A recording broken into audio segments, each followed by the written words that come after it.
Está no ar o STJ no seu dia, um programa do Superior Tribunal de Justiça. Apresentação, Tiago Gomide. Olá para você que nos acompanha a partir de agora, está no ar mais um STJ no seu dia. Eu sou o Tiago Gomide e no episódio de hoje nós vamos falar sobre um tema sensível que envolve direito à saúde, sigilo médico e a proteção de crianças e adolescentes. A quarta turma do Superior Tribunal de Justiça negou o pedido de indenização por danos morais contra um laboratório de análises clínicas que realizou um exame de gravidez em uma adolescente de 13 anos de idade sem a presença de um responsável legal. O caso também envolve discussões sobre sigilo no atendimento médico, dever de comunicação aos responsáveis e a necessidade de comprovação de dano concreto para fins de responsabilidade civil. E para entender melhor os limites da atuação de laboratórios, o papel do Estatuto da Criança e do Adolescente e como o STJ tem interpretado situações em que há conflitos entre a proteção familiar e a autonomia no atendimento de saúde, eu converso agora com a advogada especialista em Direito de Saúde, Natália Monice Lima. Seja muito bem-vinda ao STJ no seu dia. Oi, Tiago. Eu agradeço mais uma vez pelo convite. É sempre uma satisfação e uma alegria estar podendo participar aqui com vocês do programa. Doutora Natália, começa explicando para quem nos acompanha como que a jurisprudência do STJ tem tratado, de forma geral, casos envolvendo responsabilidade civil de laboratórios e hospitais em atendimentos a menores de idade. De uma forma geral, a jurisprudência dos nossos tribunais, e principalmente ali baseado no entendimento do STJ, a gente tem um entendimento de que se aplica a lógica da responsabilidade objetiva das relações de consumo também na área da saúde, como uma análise rigorosa desses pressupostos de responsabilidade civil por se tratar de uma demanda sensível como uma demanda que envolve saúde. O STJ, nesse caso, ele tem reforçado que não basta, nesses casos, a existência de uma falha formal na prestação dos serviços, É indispensável a demonstração de um dano concreto e do nexo de causalidade entre a conduta do prestador e o prejuízo sofrido pelo paciente ou pelo familiar que alega ali aquela falha. Quando a gente está tratando de menores, como é o caso dessa recente decisão do STJ, há um cuidado que é adicional. A análise ela é feita à luz também dos princípios de proteção integral, sem afastar a necessidade de prova do efetivo dano. Ou seja, nesses casos que a gente tem o envolvimento de menores como vítimas ou pretensas vítimas, há uma proteção que ela é qualificada, mas de forma nenhuma traz uma responsabilização automática ali dos prestadores de serviço. Ok.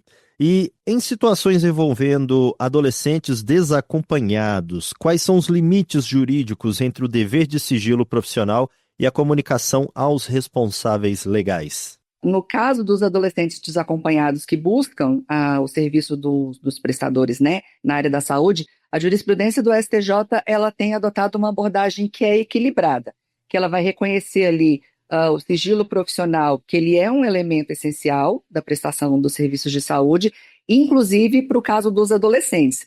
O tribunal, o STJ, ele entende que não há um dever absoluto de comunicação direta aos responsáveis legais daquele menor em todas as situações, porque em muitos casos, especialmente quando envolvem temas sensíveis, como a questão de gravidez, como foi o caso específico de julgamento ali no STJ, o sigilo ele pode ser preservado para proteger o próprio adolescente. Então, ao mesmo tempo, o STJ ele reconhece que existem deveres de comunicação institucional, voltados à rede de proteção, ali a gente envolvendo Conselho Tutelar e outras autoridades públicas, especialmente em situações de risco. Mas também deve ser ponderada a questão da comunicação aos responsáveis legais, aos pais principalmente, porque muitas das vezes a ocorrência de uma violência ela pode acontecer dentro de casa. Então, em razão disso, precisa ser realmente ponderado. O STJ exige sempre a comprovação do dano concreto para configurar responsabilidade civil em casos de possível falha na prestação de serviços de saúde, doutora? Sim, esse é um entendimento bastante consolidado. O STJ ele afasta a ideia de dano moral presumido em situações como essa que a gente está tratando. Mesmo diante de uma eventual falha na prestação de serviços, essa indenização ela depende da comprovação de outros requisitos, como o prejuízo concreto, que seja decorrente dessa falha, né, dessa prestação do serviço ali de saúde. A jurisprudência, ela é firme no sentido de que a responsabilidade civil, ela exige a presença simultânea da conduta do agente, do dano efetivo e do nexo de causalidade entre essa conduta e a ocorrência do dano.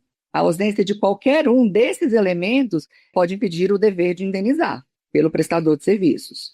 Como que a jurisprudência diferencia irregularidade administrativa de ato que gera a obrigação de indenizar na área da saúde? Sim, o STJ e os nossos outros tribunais também de justiça fazem uma distinção clara entre essas duas esferas. As irregularidades administrativas, como vindo ali como um descumprimento de protocolos ou de deveres legais, principalmente de comunicação, elas podem gerar sanções administrativas para aquele prestador, né? Hospital, laboratório ou o próprio prestador médico. Mas não geram automaticamente uma responsabilidade civil com um dever de indenizar. Para que haja a obrigação de indenizar, é necessário demonstrar que essa irregularidade, por exemplo, na falha da comunicação, ela causou um dano efetivo ao paciente. Sem a comprovação desse dano efetivo, esse prestador ele não terá o dever de reparação. E em que hipóteses o sigilo médico pode ser relativizado quando envolve crianças e adolescentes? A gente precisa ter em mente que o sigilo médico ele não é absoluto. E o STJ ele reconhece hipóteses específicas de relativização desse sigilo, né? Isso vai ocorrer principalmente quando há o risco à vida ou à integridade psicológica e física ou física do menor, quando existem indícios de violência ou de abuso. Nesses casos, a quebra do sigilo ela é admitida como uma medida de proteção, normalmente direcionada à rede institucional competente, e não necessariamente a comunicação direta com responsáveis legais, principalmente com os pais, né? Haja vista que pode acontecer dessa violência ter sido praticada no seio daquela família. E qual o entendimento do STJ sobre a autonomia progressiva de adolescentes no acesso a serviços de saúde? O STJ ele reconhece o princípio da autonomia progressiva do adolescente, que ele vai decorrer ali da própria evolução do sistema de proteção integral. E aí o que isso significa? Significa que, à medida que o adolescente ele demonstra uma capacidade de compreensão e discernimento, né, no desenvolver da sua vida, da sua idade, a sua vontade ela deve ser considerada nas decisões relacionadas à sua saúde. E aí, nesse sentido, a jurisprudência admite, inclusive, o atendimento de adolescentes desacompanhados, desde que haja respeito às normas éticas e às diretrizes de proteção. O Código de Ética Médica e o Estatuto da Criança e do Adolescente, eles são aplicados de forma conjunta nesses casos? Como é que funciona? Como é que se dá essa interpretação? Sim, essas duas normas de extrema importância, elas são aplicadas de uma forma sistêmica na interpretação desses casos. O Estatuto da Criança e do Adolescente, ele estabelece a proteção integral, reconhecendo o menor como um sujeito de direitos, com respeito à dignidade, privacidade e ao desenvolvimento saudável desse menor. Já o Código de Ética Médica, ele vai assegurar o sigilo profissional e a confidencialidade das informações de saúde que forem prestadas nesse atendimento. O tribunal ele vem, então, de uma certa forma, harmonizar essas duas normas, entendendo que o sigilo ele pode ser um instrumento de proteção do adolescente e não um obstáculo, devendo ser relativizado apenas em situações que são excepcionais. E como que o STJ avalia a responsabilidade de estabelecimentos de saúde diante de possíveis omissões nessa comunicação de informações sensíveis? A análise ela é feita de uma forma concreta, no caso a caso. O STJ ele vai verificar se a omissão, né, desse serviço de saúde teve um impacto real na saúde ou na integridade do paciente. Se não houver uma demonstração de um prejuízo efetivo, a tendência é de afastar a responsabilidade civil e a obrigação de indenizar desse prestador. Por um outro lado, o tribunal ele admite também que em determinadas omissões elas podem gerar consequências administrativas, especialmente quando envolvem os deveres legais de notificação.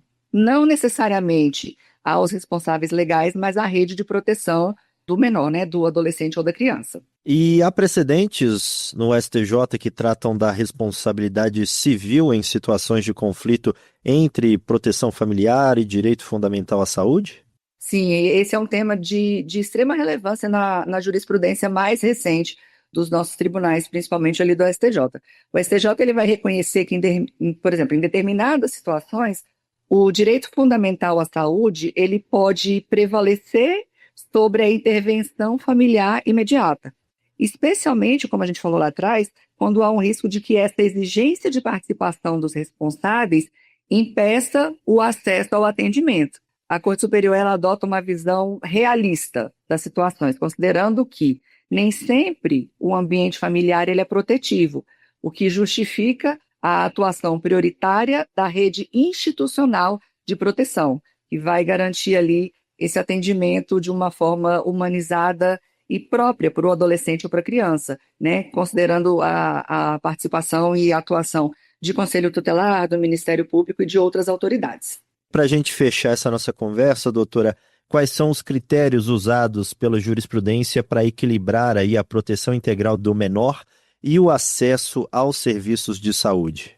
Tiago, o STJ ele utiliza uma combinação de critérios jurídicos e fáticos para garantir esse equilíbrio da proteção. Entre esses critérios, nós temos o grau de maturidade e de discernimento desse adolescente, nós temos a existência de risco concreto à sua saúde e à sua integridade, temos também a necessidade de garantir acesso efetivo desse paciente ao serviço de saúde, preservação do sigilo e da privacidade de suas informações, atuação de uma rede de proteção institucional e a exigência de uma demonstração de dano para fins da responsabilização civil.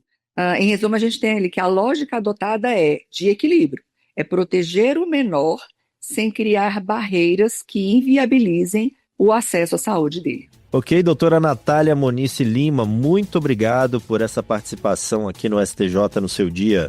Eu agradeço muito pelo convite, Tiago. Parabenizo pela abordagem, né, pelo trabalho de vocês e sempre estou à disposição para poder ajudar trazendo as informações que nós pudermos.